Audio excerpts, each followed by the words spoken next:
Hello everyone, welcome to Khandelkar academy. इस lecture में हम मध्य प्रदेश में राष्ट्रीय उद्यान और अभ्यारण्य डिस्कस करेंगे। चैप्टर 8 होगा। आपको जानकारी के लिए मैं बता दूं, इसके पहले हमने 7 चैप्टर वाइज डिस्कस कर चुके हैं और हमने हमारे चैनल की प्लेलिस्ट में डाल चुके हैं। यह लेक्चर मेरे द्वारा डिस्कस किया जा रहा है। My name is Vikram Khandelkar और हम मेघरा हिल की बुक डिस्कस कर रहे हैं।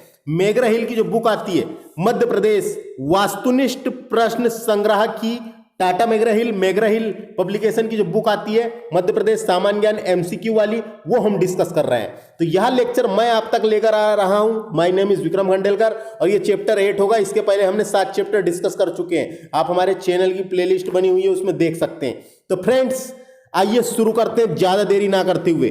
चैप्टर नंबर 8 राष्ट्रीय उद्यान और अभ्यारण्य डिस्कस करेंगे, जिससे हमें पता चल जाएगा कि नेशनल पार्क और अभ्यारण्य से, मध्य प्रदेश में नेशनल पार्क और अभ्यारण्य से किस प्रकार के क्वेश्चन पूछे जाते हैं और उसमें क्या क्या क्वेश्चन बन सकते हैं। तो आइए शुरू करते हैं ज्यादा देरी ना करते हुए। पहला क्वेश्चन देखिए, मध्य प्रदेश के किस जिले में सतपुड़ा राष्ट्रीय उद्यान स्थित है? तो सतपुड़ा राष्ट्रीय उद्यान मध्य प्रदेश के होशंगाबाद जिले में आता है। तो इसका आंसर क्या हो जाएगा? बी हो जाएगा, होशंगाबाद। इसकी व्याख्या पढ़ लेते हैं, इंपॉर्टेंट है। मध्य प्रदेश में नर्मदा सोन घाटी एवं सतपुड़ा पर्वत श्रृंखला के मध्य स्थित होशंगाबाद जिले में 1981 में सतपुड़ा राष्ट्रीय उद्यान की स्थापित किया गया था। तो इसकी स्थापना भी इंपॉर्टेंट है। 1981 में स्थापित किया गया था सतपुड़ा राष्ट्रीय उद्यान। सतपुड़ा राष्ट्रीय उद्यान के अंतर्गत मध्य प्रदेश की सबसे ऊंची चोटी धूपगढ़, जिसकी ऊंचाई है 1350 मीटर, स्थित है। यहां पचमढ़ी भी स्थित है, पचमढ़ी हिल स्टेशन भी स्थित है। और चूरना एक पर्यटन स्थल है एवं मड़ाई पर्यटन स्थल स्थित होने के कारण यह राष्ट्रीय उद्यान अत्यधिक लोकप्रिय है। तो ये तीनों इंपॉर्टेंट है। पचमढ़ी होशंगाबाद में आता है और चूरना क्या है? पर्यटन स्थल है। एक पर्यटन स्थल है फ्रेंड्स, पर्यटन स्थल है। और एक मड़ई पर्यटन स्थल तवा और देवना नदी के संगम पर है। तो याद रखना, ये तीनों स्थल कहां पर मिल जाते हैं? होशंगाबाद जिले में। और सतपुड़ा राष्ट्रीय उद्यान की स्थापना 1981 में हुई थी। आजकल स्थापना भी पूछी जाती है। मध्य प्रदेश की सबसे ऊंची चोटी भी इधर ही साइड है, धूपगढ़, 1350 मीटर। नेक्स्ट क्वेश्चन देखते हैं। सतपुड़ा राष्ट्रीय उद्यान नर्मदा नदी के किस छोर पे है? किस छोर पे पूछा है? छोर पे। तो देखिए, नर्मदा नदी ये वही पूरब से पश्चिम, नर्मदा नदी पूरब से पश्चिम, और उसके ही नीचे क्या है? सतपुड़ा पर्वतमाला, सतपुड़ा पर्वत श्रृंखला स्थित है। तो किधर साइड स्थित है? सतपुड़ा पर्वत श्रृंखला दक्षिण में स्थित है। और सतपुड़ा पर्वत श्रृंखला में ही तो ये राष्ट्रीय उद्यान है। सतपुड़ा राष्ट्रीय उद्यान तो दक्षिण में है। तो इसका आंसर क्या आएगा? दक्षिण। इसकी व्याख्या पढ़ लेते, काम की लग रही है। सतपुड़ा राष्ट्रीय उद्यान नर्मदा नदी के दक्षिण में सतपुड़ा पर्वत श्रृंखला के अंतर्गत जैव विविधता के समृद्ध वन क्षेत्र में है, जो अनेक लुप्त प्राय प्रजातियों के निवास स्थल के रूप में जाना जाता है। सतपुड़ा राष्ट्रीय उद्यान से नर्मदा की सहायक नदी तवा एवं देनवा नदियों का उद्गम होता है। तो देखो, इधर साइड से ही 2 नदी बही है यहाँ पे इस जिले में, एक तवा नदी और देवना नदियों का उद्गम होता है। कहां से? इस राष्ट्रीय उद्यान से, है ना। और ये दोनों नदी नर्मदा की सहायक नदी है। ये दोनों नदी, तवा नदी भी और देनवा नदी भी, दोनों नदी नर्मदा की सहायक नदी है। तो ये आपको समझ में आ गया, दक्षिणी छोर पर स्थित है। नेक्स्ट क्वेश्चन देखते हैं। सतपुड़ा राष्ट्रीय उद्यान का विस्तार कितने वर्ग क्षेत्रफल में पाया जाता है? तो 528.729 वर्ग किलोमीटर में यह राष्ट्रीय उद्यान विस्तृत है या फैला हुआ है। तो यह कभी कभी देखो पटवारी में आया था क्वेश्चन, तो क्षेत्रफल भी पूछा जा सकता है। तो क्षेत्रफल भी याद रखना है। मध्य प्रदेश के होशंगाबाद जिले में स्थित सतपुड़ा राष्ट्रीय उद्यान का कुल क्षेत्रफल 528.729 किलोमीटर स्क्वायर है। इसके अतिरिक्त राष्ट्रीय उद्यान में कोर जोन भी है और बफर जोन भी है। तो दो जोन होते हैं। ये कोर जोन इंपॉर्टेंट होता है, यहां पे ज्यादा अनुमति नहीं होती जाने की, और ये बफर जोन होता है, बाहर वाला जोन। तो एक कोर जोन और बफर जोन स्थित है। यह सतपुड़ा राष्ट्रीय उद्यान के अंतर्गत, इसके अंतर्गत 492.68 किलोमीटर क्षेत्र में 1999 में मध्य प्रदेश का प्रथम बायोस्फीयर रिजर्व के रूप में पचमढ़ी जैव आरक्षित क्षेत्र घोषित किया गया था। तो मध्य प्रदेश का पहला बायोस्फीयर रिजर्व पचमढ़ी को घोषित किया गया था 1999 में। तो ये याद रखना है, ये फैक्ट मोस्ट इंपॉर्टेंट है।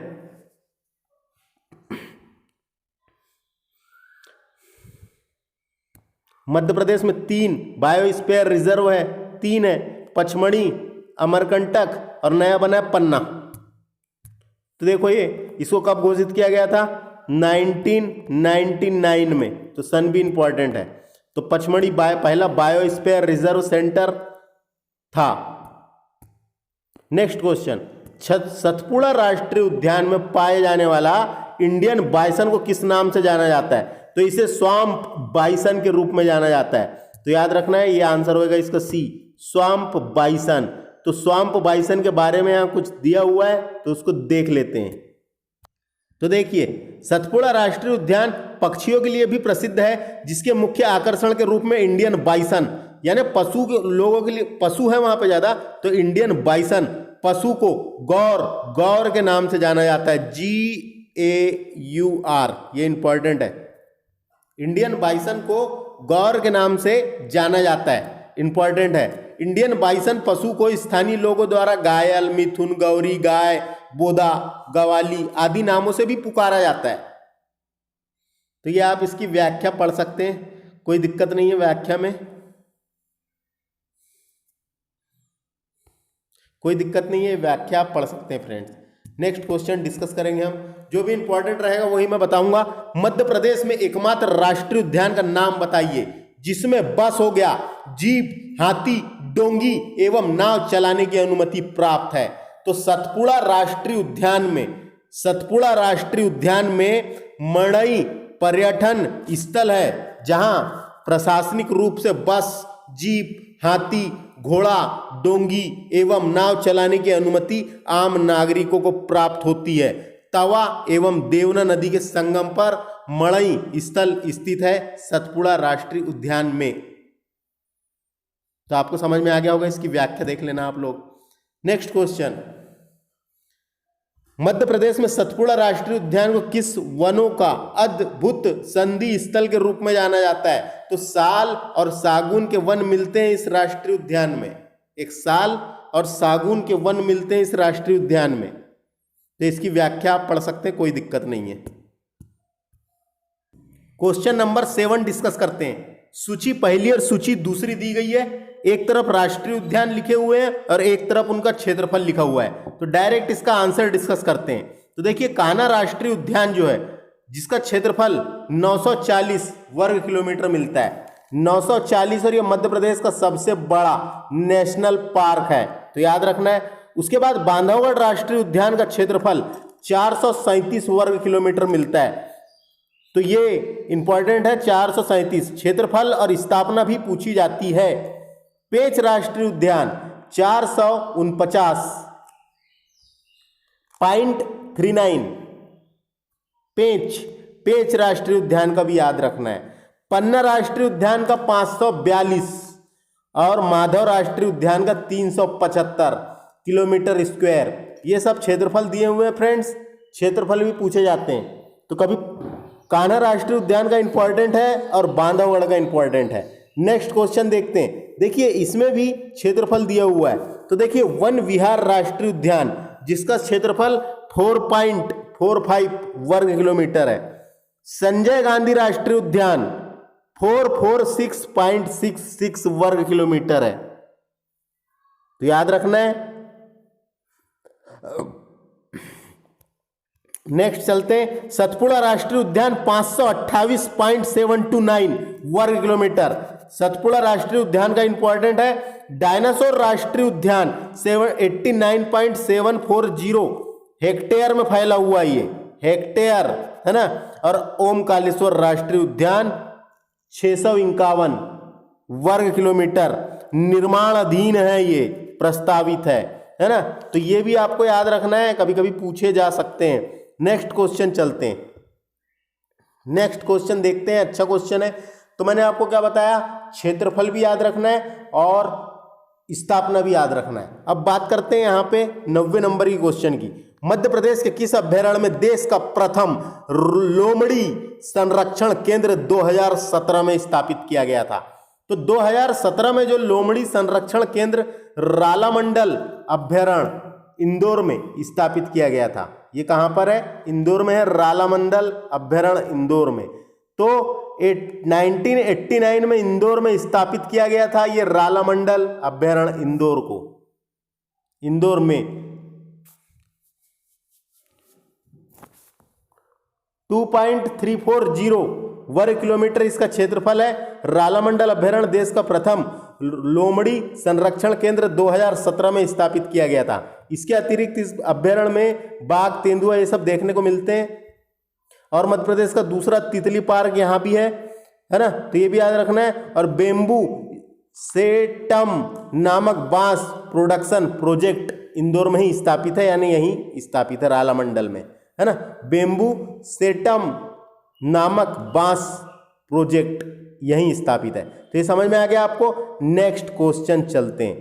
10वें नंबर का क्वेश्चन बहुत ही शानदार क्वेश्चन है। मध्य प्रदेश में पचमढ़ी अभ्यारण्य की स्थापना कब की गई थी? तो 1977 में की गई थी पचमढ़ी अभ्यारण्य की स्थापना। अपने आप में अभ्यारण्य भी है पचमढ़ी, है ना। होशंगाबाद जिले में स्थापित किया गया है, जिसका क्षेत्रफल 491.363 वर्ग किलोमीटर है। पचमढ़ी अभ्यारण्य को केंद्र सरकार द्वारा 1999 में यूनेस्को 1999 में बायो रिजर्व घोषित किया गया था। मध्य प्रदेश का पहला जैव आरक्षित क्षेत्र, बायोस्फीयर रिजर्व सेंटर घोषित किया गया था मध्य प्रदेश का पहला। तथा यूनेस्को द्वारा 2009 में मध्य प्रदेश का प्रथम जैव आरक्षित क्षेत्र घोषित किया गया था। तो ये समझ में आ गया आपको, इसको ध्यान से पढ़ना है। नेक्स्ट क्वेश्चन चलते हैं 11वें नंबर का। मध्य प्रदेश के किस अभ्यारण्य के अंतर्गत चौकीगढ़ का किला स्थित है? तो ये चौकीगढ़ का किला सिंधौरी अभ्यारण्य के अंतर्गत स्थित है। सिंधौरी अभ्यारण्य रायसेन जिले में है। तो देखिए इसकी व्याख्या।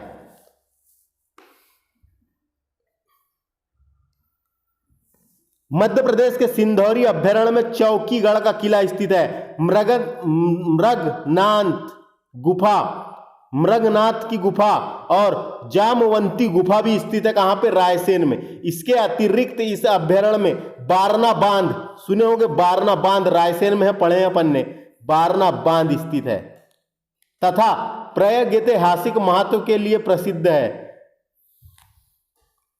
सिंधौरी अभ्यारण्य की स्थापना 1976 में रायसेन जिले के अब्दुल्लागंज में की गई थी। इसका क्षेत्रफल 287 है। ये समझ में आ गया होगा आपको, ये क्वेश्चन ही समझ में आ गया होगा। नेक्स्ट क्वेश्चन चलते हैं। अब नेक्स्ट क्वेश्चन इंपॉर्टेंट है, 12वें नंबर का क्वेश्चन, बहुत ही शानदार क्वेश्चन है, ध्यान से देखिए। मध्य प्रदेश के किस अभ्यारण्य के अंतर्गत स्थित वन क्षेत्र को भारत के सबसे पुराने जंगल के रूप में जाना जाता है? तो सबसे पुराना जंगल भारत का बोरी अभ्यारण्य जो होशंगाबाद में, बोरी अभ्यारण्य होशंगाबाद में भारत के सबसे पुराने अभ्यारण्यों में से एक है, जिसकी स्थापना 1865 में होशंगाबाद में जिले में की गई थी। इसका क्षेत्रफल 485.715 किलोमीटर स्क्वायर है। उसके बाद इस अभ्यारण्य में सबसे मोटे तने वाले सागौन और साल वृक्ष, सबसे अधिक, सबसे अच्छे प्रजाति वाले बांस भी पाए जाते हैं। यहाँ पे एक बांस की प्रजाति होती है डेट्रोकेलेमस स्ट्रिक्स प्रजाति का बांस पाया जाता है।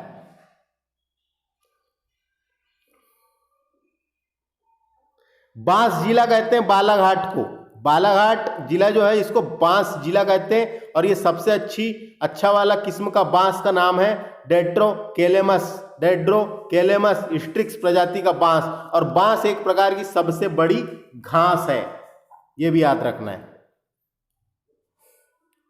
नेक्स्ट क्वेश्चन देखिए, मध्य प्रदेश के किस अभयारण्य को पक्षियों का अभयारण्य कहा जाता है? देखिए फ्रेंड्स, इंपॉर्टेंट क्वेश्चन है। ओरछा अभयारण्य, ओरछा अभयारण्य जो टीकमगढ़ वर्तमान निवाड़ी जिले में चले गए, निवाड़ी जिले में चले गए, मध्य प्रदेश के टीकमगढ़ जिले में ओरछा अभयारण्य को पक्षियों का अभयारण्य कहा जाता है। इसकी स्थापना 1994 में की गई थी, इसकी स्थापना 1994 में की गई थी। और बेतवा नदी के किनारे बसा हुआ है ये अभयारण्य, बेतवा नदी के तट पे बसा हुआ है, किनारे बसा हुआ है। तो याद रखना है, इस अभयारण्य में तेंदुआ, जंगली सुअर, सांबर, चीतल, नीलगाय, चिंकारा आदि वन्य प्राणी पाए जाते हैं। तो याद रखना है, पक्षियों का अभयारण्य कहा जाता है करेरा ओरछा अभयारण्य को। नेक्स्ट क्वेश्चन है, मध्य प्रदेश का एकमात्र अभयारण्य का नाम बताइए जो प्रोजेक्ट टाइगर में शामिल है। क्वेश्चन समझिए, मध्य प्रदेश का एकमात्र अभयारण्य का नाम बताना है जिसमें जो प्रोजेक्ट टाइगर में शामिल है। तो ये रातापानी अभयारण्य जो रायसेन जिले में पड़ता है, वो मध्य प्रदेश का एकमात्र अभयारण्य है जो टाइगर प्रोजेक्ट में शामिल है। रातापानी अभयारण्य की स्थापना 1976 में की गई थी। यह सीहोर और रायसेन जिले में की गई थी, याद रखना है। ये बेतवा नदी के किनारे है, ये अभयारण्य भी बेतवा नदी के किनारे है। यहाँ बाघ, तेंदुआ, सांबर, चीतल, नीलगाय आदि वन्य प्राणी पाए जाते हैं। तो एकमात्र अभयारण्य जो टाइगर प्रोजेक्ट में शामिल है रातापानी अभयारण्य रायसेन में है। नेक्स्ट क्वेश्चन, मध्य प्रदेश के किस अभयारण्य में जंगली भैंसों का संरक्षण किया जा रहा है? तो जंगली भैंसों का संरक्षण गंगऊ अभयारण्य जो पन्ना जिले में पड़ता है, जिसकी स्थापना 1975 में की गई थी, उस अभयारण्य में जंगली भैंसों का संरक्षण किया जा रहा है। नेक्स्ट क्वेश्चन, मध्य प्रदेश में संजय गांधी अभयारण्य जिसका पुराना नाम था डुबरी अभयारण्य, कौन सी नदी प्रवाहित होती है यानी बहती है? तो संजय गांधी जो अभयारण्य है ये सीधी शहडोल तरफ में है ये, और सीधी शहडोल तरफ में सोन नदी बहती है। तो गोपद, बनास और सोन नदी बहती है इस अभयारण्य से।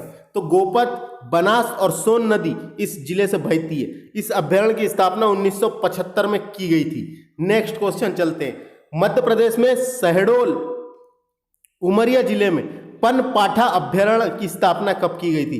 तो याद रखना ये पनपाठा अभयारण्य शहडोल और उमरिया में है, जिसकी स्थापना 1983 में की गई थी। तो 1983 में पनपाठा अभयारण्य की स्थापना की गई थी। तो ये समझ में आ गया आपको, पनपाठा अभयारण्य कहाँ पर है? शहडोल और उमरिया की तरफ है। 1983 में इसकी स्थापना की गई थी। नेक्स्ट क्वेश्चन चलते हैं, मध्य प्रदेश के किस जिले में फैन मिनी कोर अभयारण्य स्थित है? इंपॉर्टेंट क्वेश्चन है। एक अभयारण्य है जिसका नाम है फैन मिनी कोर अभयारण्य, मंडला में है, जिसकी स्थापना 1983 में ही की गई थी। तो याद समझ में आ गया आपको, फैन मिनी कोर अभयारण्य मंडला में है। नेक्स्ट क्वेश्चन चलते हैं, मध्य प्रदेश के किस जिले में मध्य प्रदेश का प्रथम गौ अभयारण्य स्थापित किया गया था? तो आगर मालवा, जो मध्य प्रदेश का 51वां जिला था आगर मालवा, वहां पे बनाया गया था 24 दिसंबर 2012 को। देश व प्रदेश का प्रथम गौ अभयारण्य कहां पर है? आगर मालवा में है ना। तो ये आपको याद रखना है फ्रेंड्स। और इसके अलावा मध्य प्रदेश का दूसरा गौ अभयारण्य बसामन मामा गौ अभयारण्य, बसामन मामा गौ अभयारण्य नाम है ये, बसामन मामा गौ अभयारण्य जो सिरमौर तहसील रीवा जिले में प्रस्तावित है।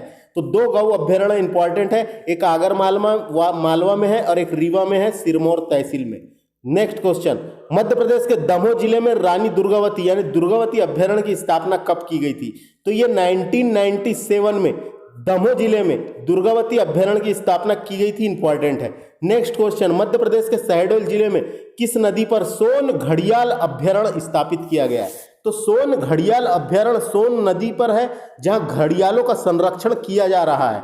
तो घड़ियालों का संरक्षण फ्रेंड्स 3 जगह करा जाता है, आपको याद रखना है। कौन सी जगह? तो सोन घड़ियाल अभयारण्य और चंबल अभयारण्य जो है मुरैना में, वहां भी किया जाता है घड़ियालों का संरक्षण, और केन नदी पे भी किया जाता है। लेकिन यहाँ पे क्या बोला है? सोन घड़ियाल अभयारण्य कहाँ स्थित है? सोन नदी के किनारे स्थित है। देखिए 23 सितंबर 1981 को इसकी स्थापना की गई थी। सोन नदी के किनारे है सोन घड़ियाल अभयारण्य। नेक्स्ट क्वेश्चन, मध्य प्रदेश में केन अभ्यारण्य की स्थापना कहाँ की गई थी? केन घड़ियाल अभ्यारण्य पन्ना छतरपुर तरफ है, पन्ना छतरपुर तरफ है। 1981 में केन घड़ियाल अभ्यारण्य की स्थापना की गई थी। कब की गई थी? 1981 में। ये कहाँ पर है? पन्ना छतरपुर तरफ है। घड़ियालों और मगरमच्छों का भी संरक्षण प्रदान किया जाता है इसमें। तो मैंने बताया था घड़ियालों का संरक्षण 3 जगह याद रखिए, एक से सोन घड़ियाल अभ्यारण्य, एक केन घड़ियाल अभ्यारण्य और चंबल घड़ियाल अभ्यारण्य। 3 जगह किया जाता है किसका? घड़ियालों का संरक्षण। और यहाँ पर गिद्धों का संरक्षण भी प्रस्तावित है। जो गिद्ध होते, गिद्धों का संरक्षण भी केन घड़ियाल अभ्यारण्य में प्रस्तावित है। उसके बाद बात करेंगे अपन नेक्स्ट क्वेश्चन की। देखिए friends, next question, Madhya Pradesh के सहाय बुलबुल के संरक्षण के लिए स्थापित घाटी गांव अभ्यारण्य का क्षेत्रफल कितना है? ये घाटी गांव अभ्यारण्य ग्वालियर जिले में आता है, तो याद रखना है इसका क्षेत्रफल है 510.640 किलोमीटर वर्ग किलोमीटर। 510.640 वर्ग किलोमीटर। यहाँ पे जो है सहा बुलबुल और सोन चिड़िया का संरक्षण किया जाता है, तो याद रखना है। और ये घाटी गांव अभ्यारण्य जो ग्वालियर में है, सिंधिया और तोमर राजवंश का शिकार क्षेत्र था, ये भी इंपॉर्टेंट है। उसके बाद नेक्स्ट क्वेश्चन चलते हैं, मध्य प्रदेश के किस अभ्यारण्य पर पाई जाने वाली 89 पक्षियों की प्रजाति पर आधारित पुस्तक का लेखन प्रसिद्ध वैज्ञानिक डॉक्टर सलीम अली ने किया था? ये डॉक्टर सलीम अली भारत के प्रसिद्ध पक्षी वैज्ञानिक थे, यानी ऑर्नियोलॉजिस्ट थे। ऑर्निथोलॉजिस्ट, जो पक्षियों का अध्ययन करने वाले व्यक्ति होते हैं उन्हें ऑर्निथोलॉजिस्ट कहते हैं। तो प्रसिद्ध ऑर्निथोलॉजिस्ट थे। ये सैलाना अभ्यारण्य में किया जाता है फ्रेंड्स। ये सैलाना अभ्यारण्य रतलाम में है, रतलाम में है, तो ये भी याद रखना है। सैलाना अभ्यारण्य कहाँ पर है? रतलाम में।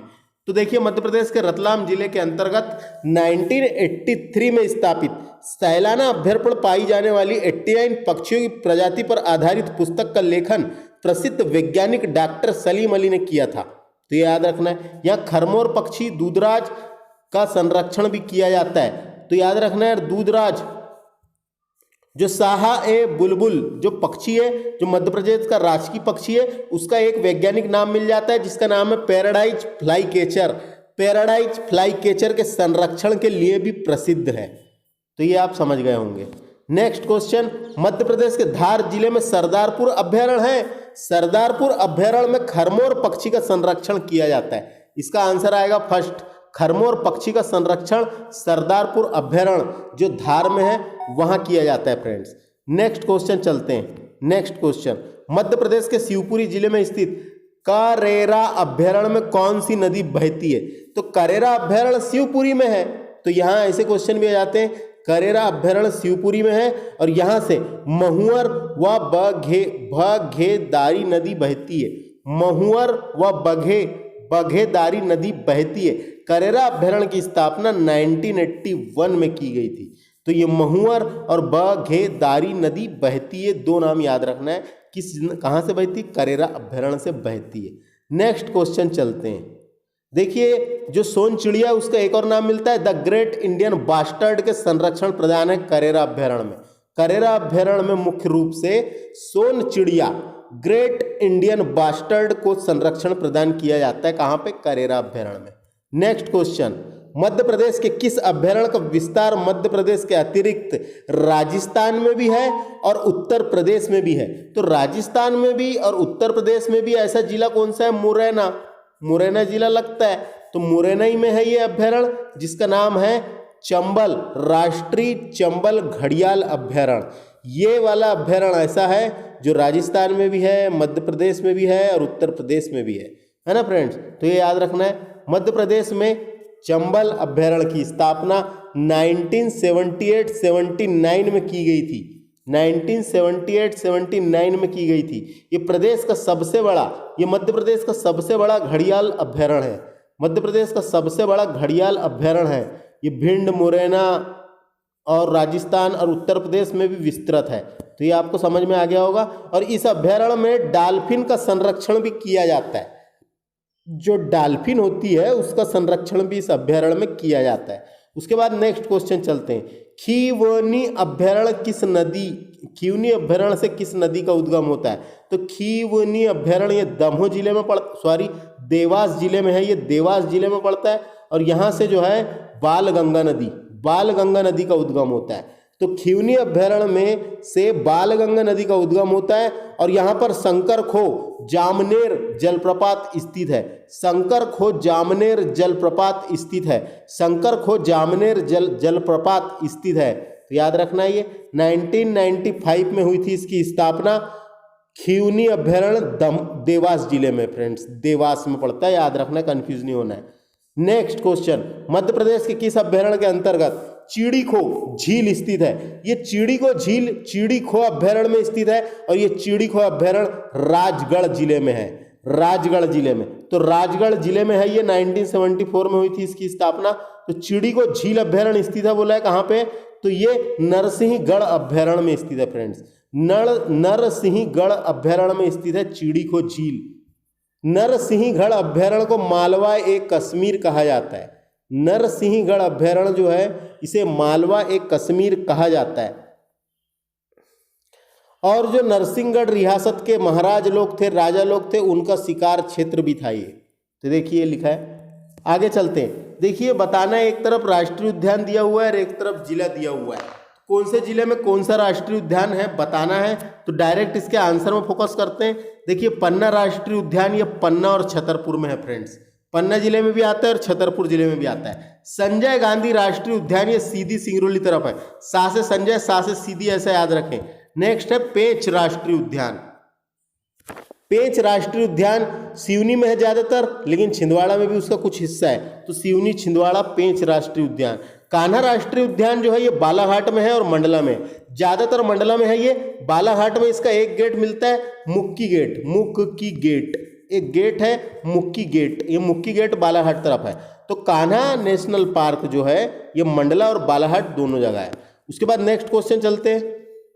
नेक्स्ट क्वेश्चन में भी वही बताना है हमें कि कौन सा राष्ट्रीय उद्यान किस जिले में। तो ऐसी क्वेश्चन डायरेक्ट पूछ लिए जाते हैं। बांधवगढ़ राष्ट्रीय उद्यान जो 32 पहाड़ियों से घिरा हुआ है, ये उमरिया जिले में है। माधव राष्ट्रीय उद्यान शिवपुरी में है, इंपॉर्टेंट है। वन विहार राष्ट्रीय उद्यान भोपाल में है, मोस्ट इंपॉर्टेंट। सतपुड़ा राष्ट्रीय उद्यान है, होशंगाबाद जिले में आता है, होशंगाबाद में। और ओमकालेश्वर राष्ट्रीय उद्यान जो प्रस्तावित है ये खंडवा में है। तो याद रखना है फ्रेंड्स, ये खंडवा में है। तो ये जिले पूछ लिए जाते हैं कई बार कि किस जिले में है, तो याद रखना है। उसके बाद नेक्स्ट क्वेश्चन चलते हैं। नेक्स्ट क्वेश्चन में भी राष्ट्रीय उद्यान दी हुई है और नदियां दी हुई हैं। बताना है कि कौन से राष्ट्रीय उद्यान से कौन सी नदी बहती है। तो इस प्रकार के क्वेश्चन आ जाते हैं। देखो कान्हा राष्ट्रीय उद्यान जो है, यहाँ से बंजर और सुपर्ण नदी बहती है। सुपर्ण नदी बहती है कान्हा राष्ट्रीय उद्यान से। सतपुड़ा राष्ट्रीय उद्यान से तवा और देनवा नदी बहती है। पन्ना राष्ट्रीय उद्यान से केन नदी बहती, कोई दिक्कत नहीं है, दिशा के हिसाब से भी आपको याद रखना है। पेंच राष्ट्रीय उद्यान से पेंच नदी बहती है। बांधवगढ़ राष्ट्रीय उद्यान इंपॉर्टेंट है, यहाँ से चरण गंगा नदी बहती है। चरण गंगा नदी बहती है बांधवगढ़ में। और डायनासोर राष्ट्रीय उद्यान से बाघ नदी और जोबट नदी, बाघ नदी और जोबट नदी बहती है। माधव राष्ट्रीय उद्यान से बरही नदी बहती है, ये इंपॉर्टेंट है। माधव राष्ट्रीय उद्यान में कौन सी नदी बहती है? बरही नदी बहती है। तो ये याद रखना फ्रेंड, पूछे जा सकते हैं कौन सी नदी बहती है। देखिए friends next question, Madhya Pradesh के अंतर्गत कान्हा राष्ट्रीय उद्यान के संबंध में निम्नलिखित में से कौन सा कथन असत्य है? असत्य है बोला गया है, तो आपको कथन पढ़ना है और बताना है। देखिए पहला कथन, कान्हा राष्ट्रीय उद्यान भारत का प्रथम टाइगर प्रोजेक्ट है जिसे 2017 में अपना शुभांकर यानी मैस्कॉट, एक मैस्कॉट होता है जो वहाँ की संस्कृति को दर्शाता है, वहाँ आइकॉन को दर्शाता है। तो मैस्कॉट भूर सिंह व बारासिंगा जारी किया था। तो 2017 में कान्हा राष्ट्रीय उद्यान ने अपना शुभांकर भूर सिंह व बारासिंगा नामक हिरण को बनाया था। तो ये बिल्कुल सही है और ये भारत का पहला टाइगर प्रोजेक्ट यहीं लाया गया था। सॉरी, मध्य प्रदेश का पहला टाइगर प्रोजेक्ट कान्हा में ही लाया गया था, ये याद रखना है। यहाँ पे कृष्ण मृग, काला हिरण तथा ब्रेडरी प्रजाति का बारासिंगा पाया जाता है, बिल्कुल सही है, पाया जाता है कान्हा किसली में। नेक्स्ट क्वेश्चन, यहाँ पर स्थित बामनी दरार को सूर्यास्त पॉइंट के रूप में जाना जाता है। तो ये इंपॉर्टेंट है, बामनी दरार कहाँ पर है याद रखना है, कान्हा नेशनल पार्क में है, सही है वो भी। अब नेक्स्ट चलते हैं, यहाँ पर दक्षिण भारतीय आर्द्र मिश्रित सागौन वन पाए जाते हैं, नहीं, यहाँ सागौन वन नहीं पाए जाते। यहाँ पर उष्ण कटिबंधीय और शुष्क पर्णपाती वन पाए जाते हैं, यहाँ पर उष्ण कटिबंधीय और शुष्क पर्णपाती वन पाए जाते हैं। तो इसकी व्याख्या आप पढ़ सकते हैं, कोई दिक्कत नहीं है। बहुत ही अच्छा क्वेश्चन था। तो क्या होगा, असत्य को पहचानना था, डी आंसर होगा। नेक्स्ट क्वेश्चन चलते हैं। देखिए यहाँ पे एक तरफ अभ्यारण्य दिए हुए हैं और एक तरफ जिले दिए हुए हैं, आपको बताना है कि कहाँ पे कौन सा अभ्यारण्य है। तो डायरेक्ट आंसर में फोकस करते हैं। सरदारपुर अभ्यारण्य है धार में, डायरेक्ट पूछा जाता है सरदारपुर अभ्यारण्य कहाँ पर है, धार में। नौरादेही अभ्यारण्य है सागर में, इंपॉर्टेंट है। और ये नौरादेही अभ्यारण्य मध्य प्रदेश का सबसे बड़ा अभ्यारण्य है। रालामंडल अभ्यारण्य है इंदौर में है रालामंडल, ये मध्य प्रदेश का सबसे छोटा अभ्यारण्य है। करेरा अभ्यारण्य शिवपुरी में, इंपॉर्टेंट है, ऐसे ही क्वेश्चन आते हैं। करेरा अभ्यारण्य कहां पर है, शिवपुरी में। और केन अभ्यारण्य है छतरपुर और पन्ना में, केन अभ्यारण्य है छतरपुर और पन्ना में। नेक्स्ट क्वेश्चन चलते हैं। मध्य प्रदेश के किस राष्ट्रीय उद्यान से मेलघाट कॉरिडोर गुजरता है? ये मेलघाट कॉरिडोर है एक, ये गुजरता है। तो ये सतपुड़ा राष्ट्रीय उद्यान से गुजरता है फ्रेंड्स। तो देखिए इसकी व्याख्या, सतपुड़ा टाइगर रिजर्व मध्य भूभाग के हाईलैंड इकोसिस्टम का उत्कृष्ट उदाहरण है। किसका उदाहरण है? हाईलैंड इकोसिस्टम का उत्कृष्ट उदाहरण है। यह छिंदवाड़ा, होशंगाबाद, बैतूल, हरदा, खंडवा एवं मेलघाट के वन क्षेत्रों में सम्मिलित करते हुए लगभग 10,000 वर्ग किलोमीटर के विस्तृत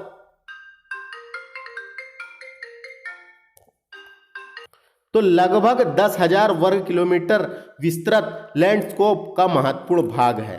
सतपुड़ा मेलघाट कॉरिडोर के अंतर्गत होशंगाबाद, हरदा, उत्तर बैतूल व पश्चिम बैतूल वन मंडल क्षेत्र आता है। इसके अतिरिक्त सतपुड़ा पेंच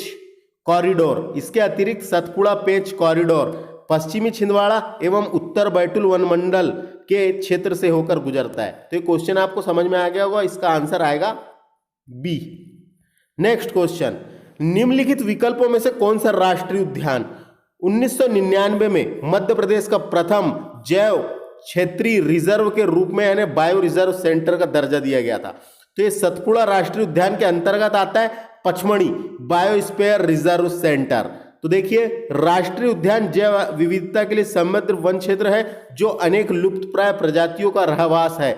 इसकी विशेषता को ध्यान में रखते हुए सतपुड़ा टाइगर रिजर्व के अंतर्गत स्थित पचमढ़ी को मध्य प्रदेश का प्रथम और भारत का 10वें नंबर का बायोस्फीयर रिजर्व के रूप में 3 मार्च 1999 को घोषित किया गया था। ये तारीख इंपॉर्टेंट है, 3 मार्च 1999 को घोषित किया गया था। नेक्स्ट क्वेश्चन चलते हैं। मध्य प्रदेश के उमरिया जिले में बांधवगढ़ राष्ट्रीय उद्यान की स्थापना कब की गई थी? ये मोस्ट इंपॉर्टेंट क्वेश्चन है फ्रेंड्स, आजकल स्थापना पूछी जाती है, आपको याद रखना है। तो स्थापना इसकी की गई थी 1968 में। 1968 में इसकी स्थापना की गई थी बांधवगढ़ राष्ट्रीय उद्यान की। तो इसकी स्थापना याद रखना है, बांधवगढ़ राष्ट्रीय उद्यान की स्थापना 1968 में की गई थी। नेक्स्ट क्वेश्चन, भारत में बाघों की संख्या के संदर्भ में सर्वाधिक बाघ घनत्व वाला राष्ट्रीय उद्यान कौन सा है? तो सर्वाधिक बाघों का घनत्व मिलेगा बांधवगढ़ राष्ट्रीय उद्यान में।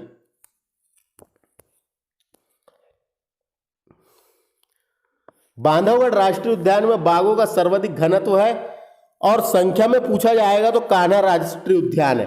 कान्हा में संख्या ज्यादा है लेकिन बाघों का घनत्व ज्यादा कहां पर है? बांधवगढ़ राष्ट्रीय उद्यान में है। तो आप इसको पढ़ सकते हैं, देखिए इसकी व्याख्या दी हुई है। भारत में सर्वाधिक बाघ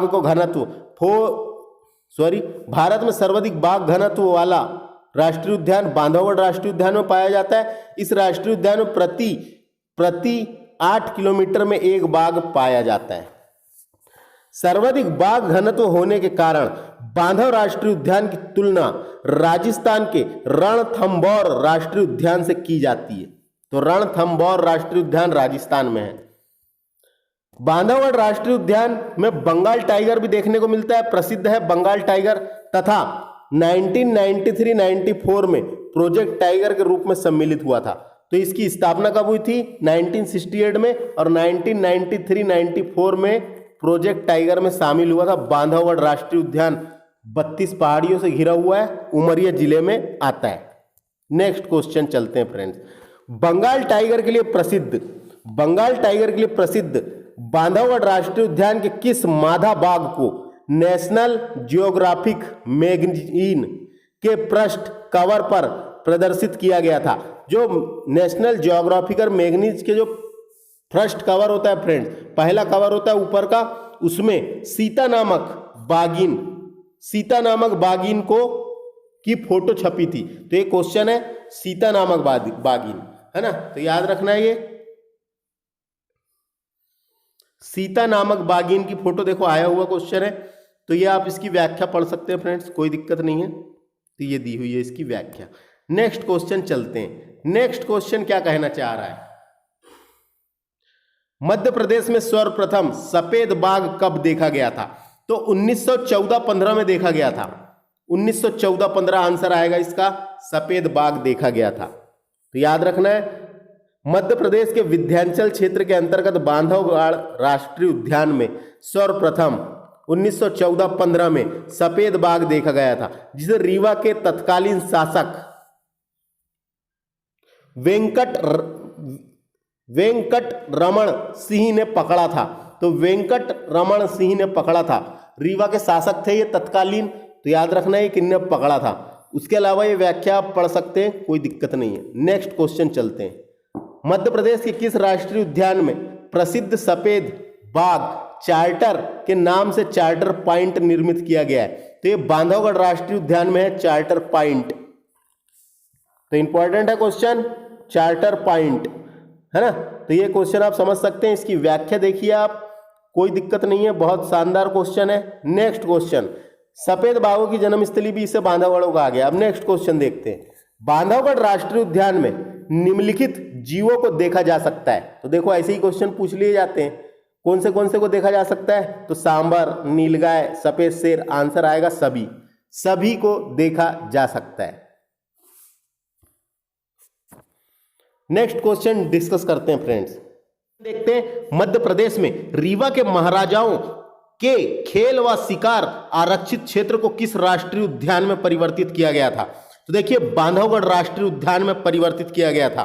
खेल, शिकारागाह और आखेट स्थल के रूप में आरक्षित बांधवगढ़ के जंगलों को बांधवगढ़ राष्ट्रीय उद्यान में परिवर्तित किया गया था। इसे राष्ट्रीय उद्यान का दर्जा 1968 में प्रदान किया गया। नेक्स्ट क्वेश्चन देखते हैं फ्रेंड्स इसके बाद वाला। बांधवगढ़ के जंगल में रीवा के शासक महाराज मार्तंड सिंह ने सफेद बाघ मोहन को कब पकड़ा था? देखिए ऐसे क्वेश्चन पूछ लिए जाते हैं। तो ये 28 मई 1951 में पकड़ा था। तो बांधवगढ़ के जंगल में मंडवास के समीप भरतरी वन क्षेत्र से सफेद बाघ मोहन को रीवा के तत्कालीन शासक महाराजा मार्तंड सिंह ने 28 मई 1951 को पकड़ा था। तो पूछा जा सकता है, याद रखना है। उसके बाद देखिए सफेद बाघ मोहन की मृत्यु 18 दिसंबर 1969 को हुई, 19 वर्ष की उम्र में हो गई थी। इसके बाद 1975 में भारत सरकार ने मोहन के सम्मान में डाक टिकट जारी किया था। तो याद रखना है ये। नेक्स्ट क्वेश्चन, इनमें से कौन सा राष्ट्रीय उद्यान 32 पहाड़ियों से घिरा हुआ है?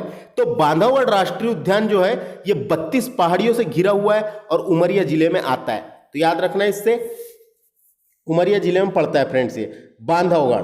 तो बांधवगढ़ राष्ट्रीय उद्यान इंपॉर्टेंट है, ये व्याख्या आप इसकी पढ़ सकते हैं।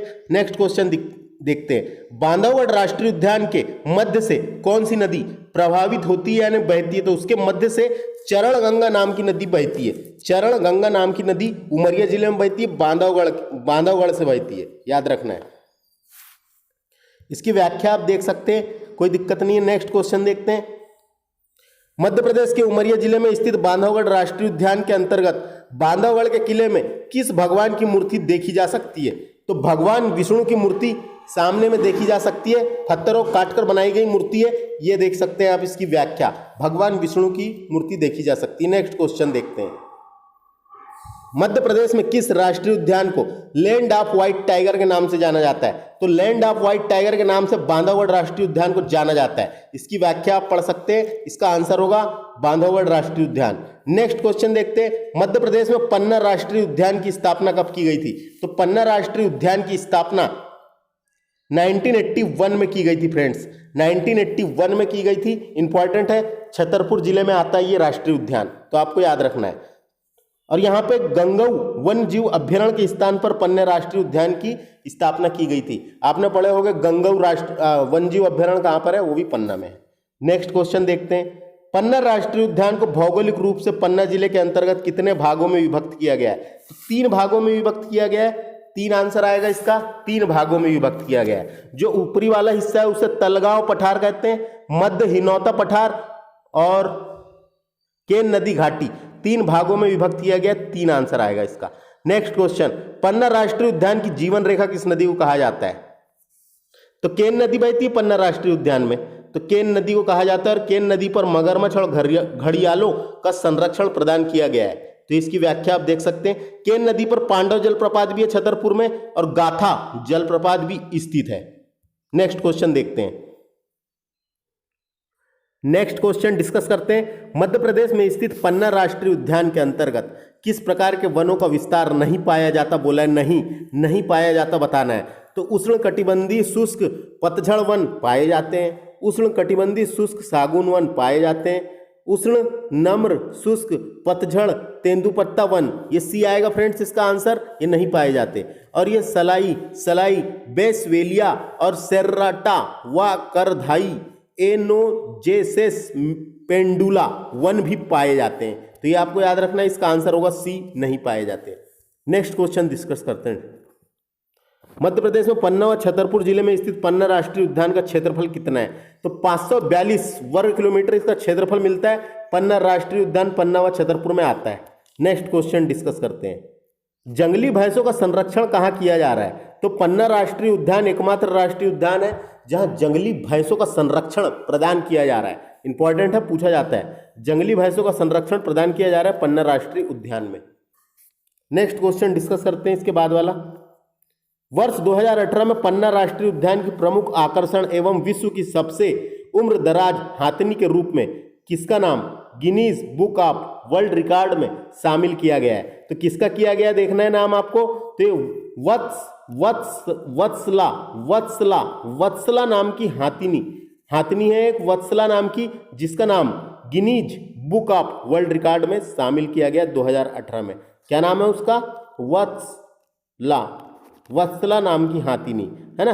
ये कहाँ की थी, कौन से राष्ट्रीय उद्यान की थी? पन्ना राष्ट्रीय उद्यान में थी, याद रखना है। नेक्स्ट क्वेश्चन चलते हैं। नेक्स्ट क्वेश्चन बहुत ही शानदार है और बहुत ही इंपॉर्टेंट है। मध्य प्रदेश में पन्ना राष्ट्रीय उद्यान के अंतर्गत प्रदेश का तीसरा जैव आरक्षित क्षेत्र कब घोषित किया गया? तो कब घोषित किया गया बताना है। तो 25 अगस्त 2011 को घोषित किया गया है। 25 अगस्त 2011 को घोषित किया गया है और इसे हाल ही में यूनेस्को में भी शामिल किया गया है। तो 25 अगस्त 2011 को मध्य प्रदेश में 3 बायो रिजर्व सेंटर है फ्रेंड्स। पहला है पचमढ़ी, जिसकी स्थापना 3 मार्च 1999 में की गई थी। दूसरा है अमरकंटक, इसकी स्थापना 30 मार्च 2005 में की गई थी। और चौथा है तीसरा है 25 अगस्त 2011 को। तो वर्तमान में 3 बायोस्फीयर रिजर्व सेंटर है मध्य प्रदेश में। तो ये तीनों को याद रखना है, स्थापना भी याद रखना है। पचमढ़ी हो गया, अमरकंटक और पन्ना को हाल ही में यूनेस्को में भी शामिल किया गया है। भारत में 18 बायोस्फीयर रिजर्व है। 18वें नंबर का कौन सा है? पन्ना ही है, जो 2011 में बना है 18वें नंबर का। नेक्स्ट क्वेश्चन देखते हैं, बांधवगढ़ राष्ट्रीय उद्यान पर आधारित बांधवगढ़ इनहेरिटेंट एवं वाइल्ड मध्य प्रदेश पुस्तक के लेखक कौन है? तो ये बिट्टू सहगल ने लिखी है ये पुस्तक बांधवगढ़ राष्ट्रीय उद्यान के ऊपर। तो याद रखना है नाम इनका, बिट्टू सहगल ने बांधवगढ़ राष्ट्रीय उद्यान पर एक inheritance and wildlife of Madhya Pradesh नामक पुस्तक लिखी है। नेक्स्ट क्वेश्चन देखते हैं। नेक्स्ट इंपॉर्टेंट क्वेश्चन है, मध्य प्रदेश में पन्ना राष्ट्रीय उद्यान को किस वर्ष प्रोजेक्ट टाइगर में शामिल किया गया है? तो प्रोजेक्ट टाइगर में कब शामिल किया गया है ये बताना है। 1994 में इसे प्रोजेक्ट टाइगर में शामिल किया गया है और इसकी स्थापना हुई थी 1981 में। 1981 में इसकी स्थापना हुई थी और 1994 में प्रोजेक्ट टाइगर में शामिल किया गया है। तो आगे बढ़ते हैं, नेक्स्ट क्वेश्चन देखते हैं। देखिए अगला क्वेश्चन नंबर 79, भारत सरकार के आदेशों के अनुसार मध्य प्रदेश के किस राजवंश के शासकों को शिकार के लिए क्षेत्र आरक्षित किए गए थे? तो किसको किए गए थे? तो रीवा, ये पहला ऐसा था, रीवा राजवंश, इसने आरक्षित किया था। तो देखिए डी आंसर होगा इसका। भारत सरकार के निर्देशों के आधार पर विंध्य प्रदेश आखेट नियम 1950 के नियम 10 के बा के में प्रावधान किया गया है कि विंध्य प्रदेश के मुख्य वन संरक्षण विंध्य प्रदेश की रियासतों के विभिन्न शासकों के लिए उनकी पुरानी सीमाओं के भीतर 1 या 2 शूटिंग ब्लॉक पूर्णतः उन्हीं के द्वारा शिकार के लिए आरक्षित कर सकते हैं। तो इसका आंसर याद रखें, बस ज्यादा व्याख्या इसकी देख इंपॉर्टेंट नहीं है। अगर आपको पढ़ना है तो आप वीडियो को पॉज करें, और जो मैं नहीं बता पा रहा हूं आपको ज्यादा जानना है तो आप पढ़ सकते हैं। नेक्स्ट क्वेश्चन देखते हैं। मध्य प्रदेश के किस राष्ट्रीय उद्यान को विश्व प्रसिद्ध वेबसाइट ट्रिप एडवाइजर के द्वारा अवार्ड ऑफ एक्सीलेंस प्रदान किया गया है? तो कौन से राष्ट्रीय उद्यान को प्रदान किया गया है? तो पन्ना राष्ट्रीय उद्यान ऐसा राष्ट्रीय उद्यान है जो 2017 में विश्व प्रसिद्ध वेबसाइट ट्रिप का अवार्ड भी मिल चुका है। तो आप समझ गए होंगे। तो इसका आंसर याद रखना है डायरेक्ट।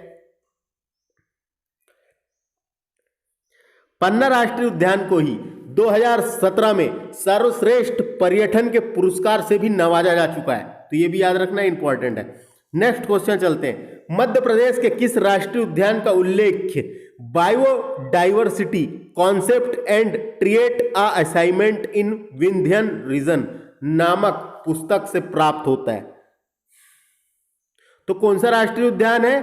संजय गांधी राष्ट्रीय उद्यान, जो सीधी शहडोल जिले में पड़ता है। तो इसको बिल्कुल याद रख लेना, ये कंफ्यूजन वाला क्वेश्चन है ना। ये पन्ना सोचोगे आप, नहीं, संजय गांधी राष्ट्रीय उद्यान ये नामक पुस्तक लिखी गई है। तो ये फ्रेंड्स इंपॉर्टेंट क्वेश्चन है, तो इसको ध्यान में रखना है। मध्य प्रदेश में संजय गांधी राष्ट्रीय उद्यान के अंतर्गत किस प्रकार के वन पाए जाते हैं? तो किस प्रकार के वन पाए जाते हैं बताना है। तो देखिए इसका आंसर डी होएगा। उष्ण कटिबंधीय शुष्क साल वन भी पाए जाते हैं वहां पे, और उष्ण कटिबंधीय नम सागुन वन भी पाए जाते हैं, और उष्ण कटिबंधीय मिश्रित वन भी पाए जाते हैं। तो फ्रेंड्स यहाँ सागुन वन पाए नहीं जाते। इसका आंसर डी होगा। ए और सी दो सही है, ए और सी दोनों सही है। तो आप देख लेना इसको, वाले क्वेश्चन को, बहुत शानदार क्वेश्चन है ये, इसकी व्याख्या आप पढ़ सकते हैं। नेक्स्ट क्वेश्चन देखते हैं। मध्य प्रदेश में संजय गांधी राष्ट्रीय उद्यान की स्थापना कब की गई थी? तो 1983 में संजय गांधी राष्ट्रीय उद्यान की स्थापना की गई थी, और 2008 में यह प्रोजेक्ट टाइगर में शामिल है। 2008 में यह प्रोजेक्ट टाइगर में शामिल हुआ है, और सीधी शहडोल जिले में पड़ता है संजय गांधी राष्ट्रीय उद्यान। Next question. मध्य प्रदेश में स्थित संजय गांधी राष्ट्रीय उद्यान का कुल क्षेत्रफल कितना है? तो कुल क्षेत्रफल कितना है बताना है। तो ये 466.66 वर्ग किलोमीटर मिलता है। 466.66 वर्ग किलोमीटर मिलता है। तो याद रख लेना है फ्रेंड्स, ये भी क्वेश्चन इंपॉर्टेंट है। संजय गांधी राष्ट्रीय उद्यान कहां पर है? सीधी शहडोल। सा से संजय, सा से सीधी, सा से शहडोल, ऐसा याद रख लीजिए। तो उसके बाद देखिए अगला क्वेश्चन। संजय गांधी राष्ट्रीय उद्यान के अंतर्गत कौन सी नदी प्रवाहित नहीं होती है? तो गोपद नदी भी बहती है वहां से, कोरमार नदी भी बहती है, और बानास नदी भी बहती है, लेकिन नर्मदा नदी ऊपर साइड में नहीं बहती, यानी सीधी शहडोल तरफ नहीं जाती। इसलिए इसका आंसर क्या होगा? नर्मदा नदी होगा। तो नर्मदा नदी याद रखना है। संजय गांधी राष्ट्रीय उद्यान से सोन हो गया, गोपद हो गया, बानास जैसी बारहमासी नदियों के जलग्रहण क्षेत्र में स्थित है।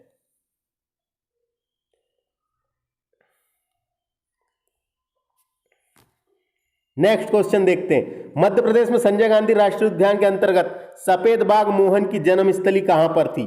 तो ये जन्मस्थली कहां है बताना है। तो पनखोरा, ये पनखोरा जन्मस्थली रही है इसकी। जो मोहन रहा था बाघ, उसकी जन्मस्थली क्या थी? पनखोरा। तो पनखोरा याद रखना है संजय गांधी राष्ट्रीय उद्यान के अंतर्गत।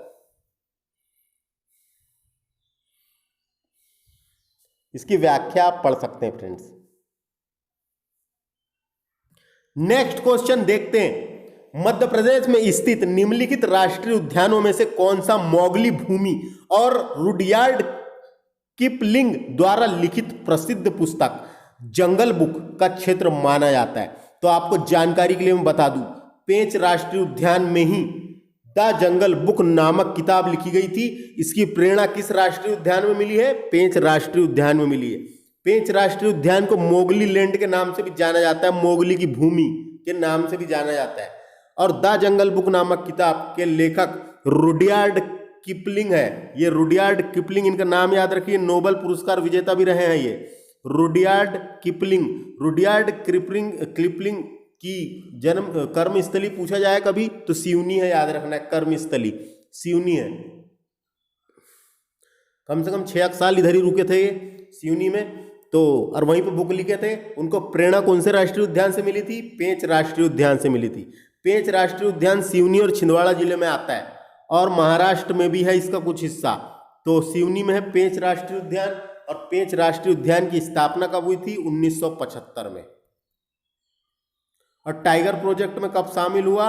1992-93 में शामिल हुआ। तो दोनों याद रखना है, 75 में हुई थी स्थापना और 92-93 में शामिल हुआ था टाइगर प्रोजेक्ट में। 92-93 इंपॉर्टेंट है, पहले ही बताया मैं आपको। तो देखिए आपको समझ में आ गया होगा यहाँ से क्या क्या क्वेश्चन बन सकते हैं, है ना। प्रेरणा कहाँ से मिली? द जंगल बुक, मोगली भूमि। इसी का एक और नाम मिल जाता है इंदिरा प्रियदर्शनी राष्ट्रीय उद्यान, तो इसी का नाम है, कंफ्यूजन नहीं होना है। ये व्याख्या आप इसकी पढ़ सकते हैं।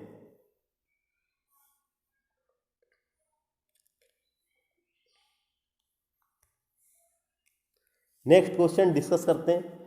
मध्य प्रदेश में स्थित पेंच राष्ट्रीय उद्यान के अंतर्गत किस प्रकार के वनों का विस्तार नहीं पाया जाता? नहीं पाया जाता बोला है, तो किस प्रकार का नहीं पाया जाता? तो दक्षिण भारतीय उष्ण कटिबंधीय आर्द्र पर्णपाती वन पाया जाता है, पहला सही है। दक्षिण उष्ण कटिबंधीय शुष्क पर्णपाती सागून वन, ये भी मिल जाते हैं, सागून के वन भी सही है। दक्षिण उष्ण कटिबंधीय शुष्क पर्णपाती मिश्रित वन है, यहाँ पे हाँ कोई दिक्कत नहीं है, मिश्रित है। उत्तरी उष्ण कटिबंधीय शुष्क कटीले वन, कटीले वन तो यहाँ है ही नहीं, कटीले वन तो पहाड़ी इलाकों में मिलते हैं, पहाड़ी इलाके, समझ आ गया होगा, पहाड़ी इलाके जम्मू कश्मीर ऐसे। तो ये आएगा इसका डी, आंसर गलत है, समझ गए होंगे आप। बाकी व्याख्या इसकी आप पढ़ सकते हैं। नेक्स्ट क्वेश्चन डिस्कस करते हैं काम का जो है। मध्य प्रदेश में स्थित गांधी प्रियदर्शनी उद्यान किस राष्ट्रीय उद्यान का नाम है? तो मैंने आपको अभी बताया था, इंदिरा गांधी प्रियदर्शनी राष्ट्रीय उद्यान पेंच राष्ट्रीय उद्यान को ही कहा जाता है। पेंच राष्ट्रीय उद्यान की स्थापना कब हुई थी? अभी बताया मैंने आपको, पेंच राष्ट्रीय उद्यान की स्थापना हुई थी 75 में और 92-93 में टाइगर प्रोजेक्ट में शामिल हुआ। यहाँ पे दुर्लभ प्रजाति का सफ़ेद हिरण भी पाया जाता है और यहाँ मोगली उत्सव का आयोजन भी हुआ है 2004 में। तो इसका आंसर क्या होएगा फ्रेंड्स? पेंच।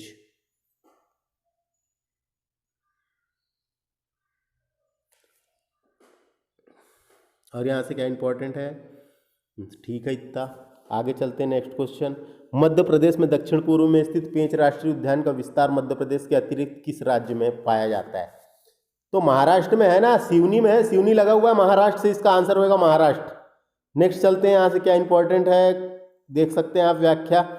पेंच राष्ट्रीय उद्यान में मोगली उत्सव का आयोजन मैंने अभी बताया था 2004 में हुआ था, 2004 आएगा इसका answer. Next question, Madhya Pradesh में कौन सा राष्ट्रीय उद्यान ग्वालियर के महाराजा का शाही आरक्षित शिकार क्षेत्र था? तो ग्वालियर तरफ सिंधिया थे और सिंधिया की पास में था माधव, तो माधव आंसर सही होगा इसका आंसर। तो इसकी व्याख्या देखिए, इंपॉर्टेंट है। मध्य प्रदेश के उत्तरी पूर्वी भाग में स्थित है शिवपुरी जिले में माधव राष्ट्रीय उद्यान। ये ग्वालियर के राजाओं सिंधियाओं का आरक्षित शिकार क्षेत्र था, रॉयल शूटिंग रिजर्व था, याद रखना है। आईने अकबरी में भी इसका उल्लेख मिलता है, मुगल बादशाह के दरबार में हाथी यहीं से मंगवाए गए थे, है ना। और 1911 की बात है, राष्ट्रीय उद्यान में इंग्लैंड के राजा जॉर्ज पंचम ने भ्रमण किया था। तो जो इंग्लैंड के राजा थे जॉर्ज पंचम ने यहाँ भ्रमण किया था। लॉर्ड मिंटो ने भी यहाँ पे 1916 में 19 बाघों का शिकार करा है का उल्लेख मिलता है, यानी तो लॉर्ड मिंटो और जॉर्ज पंचम, तो माधव राष्ट्रीय उद्यान याद रखना है। नेक्स्ट क्वेश्चन चलते हैं, मध्य प्रदेश में माधव राष्ट्रीय उद्यान किस संभाग के क्षेत्र अंतर्गत स्थित है? तो ये माधव राष्ट्रीय उद्यान शिवपुरी जिले में आता है, शिवपुरी आता है ग्वालियर संभाग के अंतर्गत, तो ग्वालियर आएगा। बाकी आप इसका देख सकते हैं। किस राष्ट्रीय उद्यान में सांख्या सागर झील कृत्रिम झील स्थित है? तो ये माधव राष्ट्रीय उद्यान में ये सांख्या सागर झील माधव राष्ट्रीय उद्यान में है। ये देखो, ये आप पढ़ सकते हैं यहाँ से। कृत्रिम झील है, दो झील इंपॉर्टेंट है। मनिहार नदी पर सांख्या सागर एवं जादव सागर कृत्रिम झील है। मनिहार नदी पर सांख्या सागर एवं जादव सागर कृत्रिम झील का निर्माण करवाया गया है ना। तो ये सफारी भी स्थित है यहाँ पर। मगरमच्छ सफारी प्रसिद्ध है सांख्या सागर झील में। जॉर्ज पंचम आए थे स्वागत के लिए जीवाजीराव सिंधिया ने। यहाँ पे जॉर्ज कैसल भवन वेरी इंपॉर्टेंट, ये पूछा जाएगा। जॉर्ज कैसल भवन किस राष्ट्रीय उद्यान में है? डायरेक्ट पूछा जाएगा। जॉर्ज कैसल भवन कहाँ पर है? शिवपुरी में है। किस राष्ट्रीय उद्यान में है? माधव राष्ट्रीय उद्यान में। माधव राष्ट्रीय उद्यान इंपॉर्टेंट है। माधव राष्ट्रीय उद्यान एक क्वेश्चन बनता है यहाँ से। माधव राष्ट्रीय उद्यान याद रखना है, प्रोजेक्ट टाइगर में शामिल नहीं है। जो माधव राष्ट्रीय उद्यान है ये प्रोजेक्ट टाइगर में शामिल नहीं है। और ये ग्वालियर के महाराजाओं का शाही आरक्षित शिकार क्षेत्र था। यहाँ जॉर्ज कैसल भवन स्थित है। संख्या सागर कृत्रिम झील स्थित है और यहाँ से NH3 और NH25 गुजरता है। और यहाँ पे सर्वाधिक वन्य सघनता पाई जाती है, यानी वन जीव वाले पाए जाते हैं। और यहाँ जंगली सुअर भी पाए जाते हैं। तो इतने क्वेश्चन बने हैं अभी तक के माधव राष्ट्रीय उद्यान से, है ना। नेक्स्ट क्वेश्चन डिस्कस करते हैं। मध्य प्रदेश में माधव राष्ट्रीय उद्यान में कौन सा राजमार्ग गुजरता है? तो अब भी बताया मैंने यहां से क्या क्या गुजरता है। एक NH25 भी गुजरता है जो शिवपुरी से झांसी जाता है, तो इस राष्ट्रीय उद्यान से गुजरता है। दूसरा NH3 भी गुजरता है जो आगरा से मुंबई तक गया है। तो दोनों राष्ट्रीय उद्यान ऐसे हैं जो ये दोनों राष्ट्रीय उद्यान नहीं बोला मैंने, ये दोनों राष्ट्रीय राजमार्ग ऐसे हैं जो इस राष्ट्रीय उद्यान से गुजरते हैं। तो ये याद रखना है आपको। ये दोनों राष्ट्रीय राजमार्ग नेशनल हाईवे ऐसे हैं जो इस राष्ट्रीय उद्यान से गुजरते हैं। नेक्स्ट क्वेश्चन, फाजिल या जीवाश्म राष्ट्रीय उद्यान मध्य प्रदेश के किस जिले में? तो ये मध्य प्रदेश का पहला जीवाश्म राष्ट्रीय उद्यान है। ये मंडला और डिंडोरी में पड़ता है। फ्रेंड्स याद रखना है। इसे फाजिल नेशनल पार्क कहते हैं। फाजिल का मतलब ही जीवाश्म होता है। और ये मध्य प्रदेश का सबसे छोटा नेशनल पार्क है, 0.27 kilometre square. 0.27 kilometre square Madhya Pradesh का सबसे छोटा नेशनल पार्क है। और यहाँ पे दूधवा क्षेत्र स्थित है जो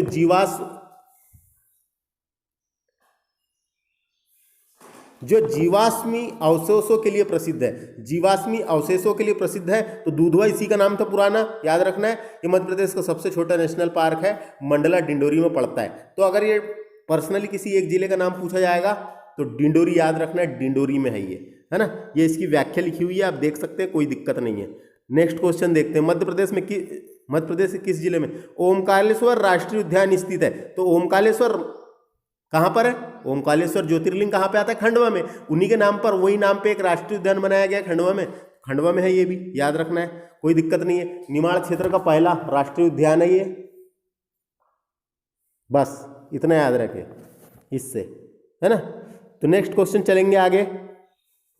देखिए नेक्स्ट क्वेश्चन, मध्य प्रदेश में जीवाश्मीय अवशेषों के लिए प्रसिद्ध है। तो जीवाश्मीय अवशेषों के लिए क्या प्रसिद्ध है? ये ऑप्शन दिए हुए। तो देखिए दूधवा प्रसिद्ध है जीवाश्मी अवशेषों के लिए। मैंने बताया था इसके पहले वाले लेक्चर में भी आपको। जीवाश्म राष्ट्रीय उद्यान डिंडोरी के अंतर्गत जीवाश्मी अवशेषों के लिए दूधवा प्रमुख स्थान है। जीवाश्मी अवशेषों के लिए दूधवा प्रमुख स्थान है। 6.84 एकड़ क्षेत्र में विस्तृत है। दूधवा में मुख्यतः हाइफेनेट जीवाश्म पाए जाते हैं। तो ये समझ में आ गया होगा फ्रेंड्स आपको। जीवाश्म राष्ट्रीय उद्यान में पाम जीवाश्म और डायनासोर के अंडे जीवाश्म पाए जाते हैं। राष्ट्रीय जीवाश्म उद्यान में 18 पादप, जैसे पादप, फल, बीज, पत्ते, तो आप देख सकते हैं ये दूधवा के इंपॉर्टेंट है, इतना याद रखें बस, ज्यादा नहीं। कहाँ पे है जीवाश्म राष्ट्रीय उद्यान? डिंडोरी में। नेक्स्ट क्वेश्चन चलते हैं। मध्य प्रदेश में डायनासोर राष्ट्रीय उद्यान किस नदी के किनारे स्थित है? ये आपके सामने ऑप्शन रखे हुए हैं। तो डायनासोर जीवाश्म उद्यान धार में है, धार जिले में आता है। तो धार जिले में जोबट व बाघ नदी के तट पे बसा हुआ है। जोबट नदी और बाघ नदी बहती है धार में, तो जोबट और बाघ नदी के तट पे बसा हुआ है डायनासोर जीवाश्म राष्ट्रीय उद्यान। तो इसमें बिल्कुल भी कंफ्यूज नहीं होना चाहिए आपको, ये डायनासोर वाला बोलेगा तो धार लगाना है, और सिर्फ जीवाश्म राष्ट्रीय उद्यान तो डिंडोरी। नेक्स्ट क्वेश्चन, यहां से क्या इंपॉर्टेंट है, और बाघ और जोबट नदी के तट पे बसा हुआ है, बस इतना इंपॉर्टेंट है, इतना याद रखें। नेक्स्ट क्वेश्चन चलते हैं। मध्य प्रदेश के किस राष्ट्रीय उद्यान में वन्य जीवों को गोद लेने की प्रथा प्रारंभ की गई है? तो ये जो प्रथा है ये वन विहार राष्ट्रीय उद्यान जो भोपाल में है, वन विहार राष्ट्रीय उद्यान जो भोपाल में है, वहां पे ये प्रारंभ की गई है। वन्य जीवों को गोद लेने की प्रथा प्रारंभ की गई है।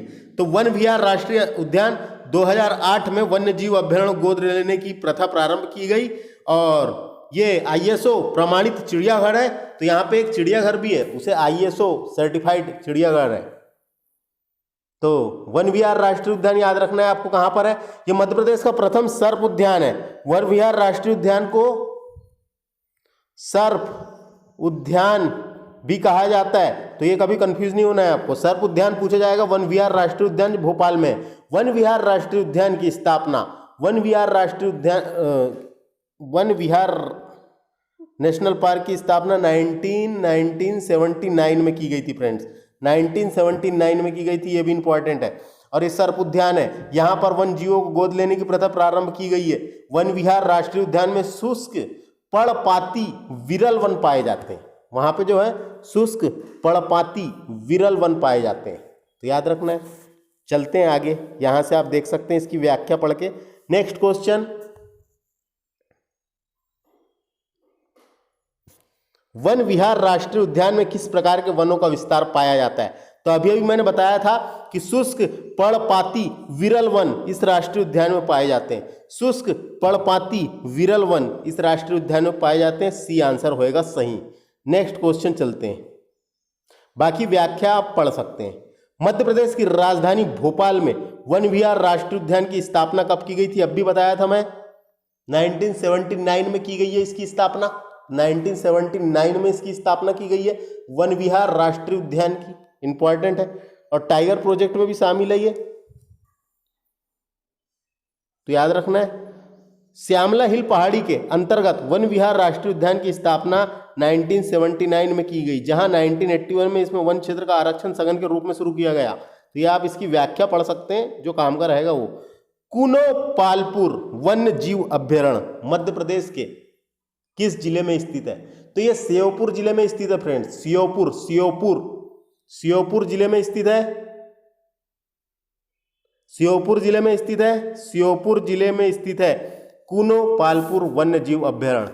ये मध्य प्रदेश का 12वां नेशनल पार्क भी है, मध्य प्रदेश का 12वां नेशनल पार्क भी है। इसे 2018-19 में नेशनल पार्क का दर्जा दे दिया गया है ना। तो ये याद रखना है कुनोपालपुर अभ्यारण्य, अभ्यारण्य। देखिए ये कुनोपालपुर अभ्यारण्य में 2018-19 में कुनो राष्ट्रीय उद्यान में गिर गुजरात के गिर नेशनल पार्क से एशियाई शेरों को बसाया गया है, एशियाई शेरों को बसाया गया है। जो एशियाई शेर होते हैं, जो झब्बे बाल वाला जो शेर होता है, आपने देखा होगा, तो झब्बे बाल वाला जो शेर है उसको बसाए जाने की योजना चल रही है, लाए गए हैं, यानी गिर के नेशनल पार्क से पकड़ के लाए गए हैं और यहाँ छोड़े गए हैं, यहाँ पे बसाए जा रहे हैं उनको। तो गिर के राष्ट्रीय उद्यान से एशियाई शेरों को पुनर्वासित करने की योजना स्वीकृत है, पुनर्वासित करने की योजना स्वीकृत है, पुनर्वासित करने की योजना स्वीकृत है। कहाँ पे? कुनोपालपुर राष्ट्रीय उद्यान में, जो मध्य प्रदेश का 12वां नेशनल पार्क है, श्योपुर जिले में। नेक्स्ट क्वेश्चन चलते हैं। भारत व मध्य प्रदेश की प्रथम व्हाइट टाइगर सफारी किस जिले में स्थापित की गई है? तो जो व्हाइट टाइगर सफारी है ये मुकुंदपुर में स्थापित की गई है, मुकुंदपुर सतना में। उसका नाम ही है व्हाइट टाइगर सफारी का, मुकुंदपुर व्हाइट टाइगर सफारी। तो याद रखना है फ्रेंड्स।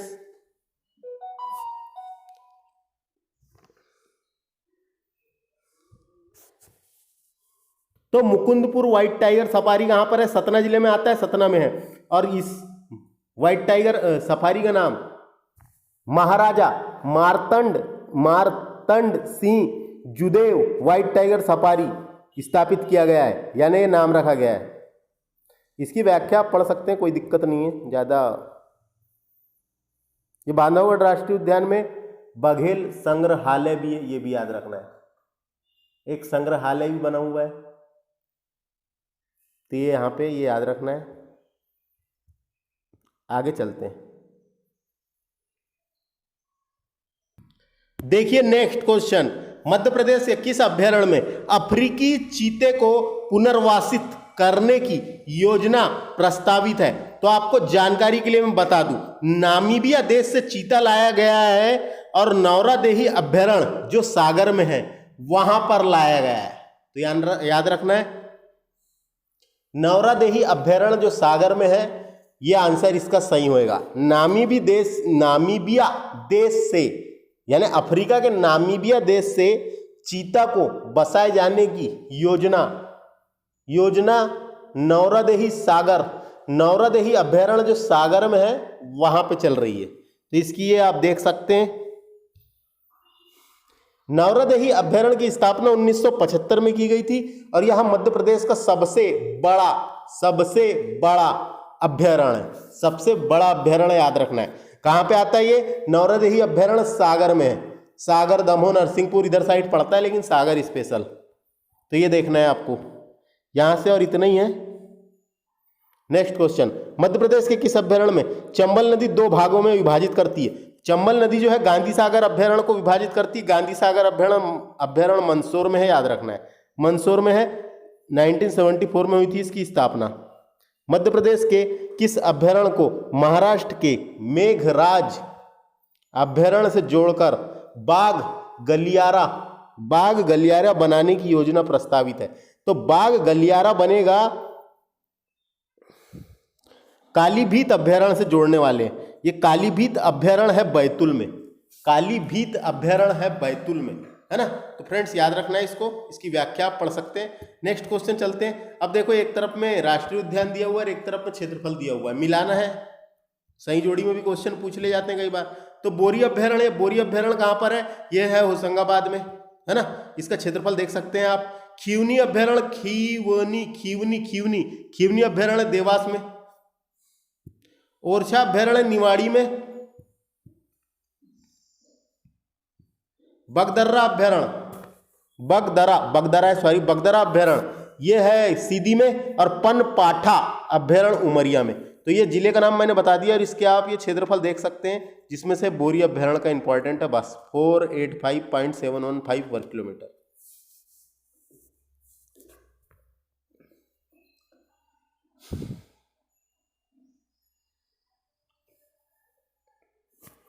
देखिए सेकंड क्वेश्चन, इसमें देखिए, इसमें राष्ट्रीय उद्यान दिया हुआ है, नदियां दिया हुआ है, कौन से राष्ट्रीय उद्यान से कौन सी नदी बहती है या अभ्यारण्य से बहती है।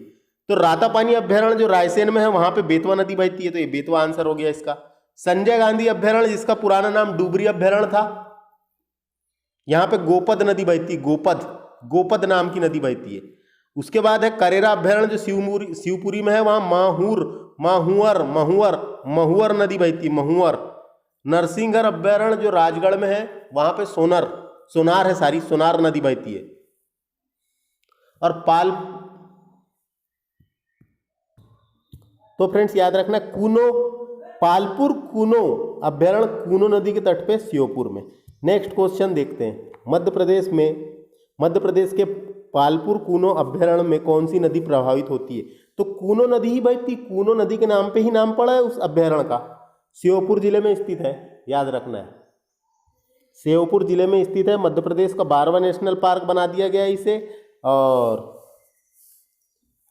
यहां से ये फैक्ट याद रखें जो पूछा जाता है, पालपुर कूनो अभ्यारण्य में गुजरात से गिर उद्यान से एशियाई शेर को पुनर्वासित करने की योजना प्रस्तावित है। नेक्स्ट क्वेश्चन देखते हैं फ्रेंड्स। देखिए नेक्स्ट क्वेश्चन, एक तरफ अभ्यारण्य दिए हुए, प्रस्तावित अभ्यारण्य सब ये। तो मयूर अभ्यारण्य कहां पर है? ये मेघनगर में है, मेघनगर झाबुआ। काटीवाड़ा अभ्यारण्य अलीराजपुर में है। मानदाता अभ्यारण्य खंडवा में है। मानदाता अभ्यारण्य खंडवा में है। बसामन मामा गौ अभ्यारण्य सिरमौर तहसील रीवा में है। बसामन मामा गौ अभ्यारण्य सिरमौर तहसील रीवा में है। सुरमेनिया अभ्यारण्य खंडवा में। सुरमेनिया अभ्यारण्य है खंडवा में। तो सुरमेनिया अभ्यारण्य कहाँ पर है? खंडवा में। तो ये अभ्यारण्य पूरा आपको याद होना कहाँ पे है। तो ये था फ्रेंड्स हमारा लेक्चर। इस लेक्चर में हमने पूरे चैप्टर पूरा क्वेश्चन डिस्कस किए, पूरे क्वेश्चन इस चैप्टर से जैसे भी क्वेश्चन बने, घुमा फिरा के बने, जैसे भी बने हमने सारा डिस्कस किए। आपको वीडियो को पूरा देखना है, ध्यान से देखना है। तो वीडियो कैसा लगा कमेंट करके बता सकते हैं, और हमारे इस चैनल को सब्सक्राइब कर लें, क्योंकि आने वाले समय में ऐसे ही वीडियो आप लोगों को मिलने वाले हैं। तो थैंक्स फॉर वॉचिंग, नमस्ते।